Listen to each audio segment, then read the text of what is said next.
بيضت وجهنا ام الكرم هاي المعزبة البصرة، وشبعت العالم بالهلا وبالقلب مدت سفرة، وجمعتنا يوم شط العرب ام الملوحة السمرة، ورفعوا الراس المنتخب وعلى الفوز اخذوا وشمرة، ومحلاها بالساحة الزلم واحدهم مفرح شعب الله يطول عمره، واحترموا الضيف الإجي،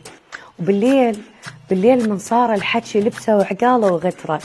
الكاس يمشي وينسي ولمة لشقاء العرب تبقى أحلى وأجمل ذكرى.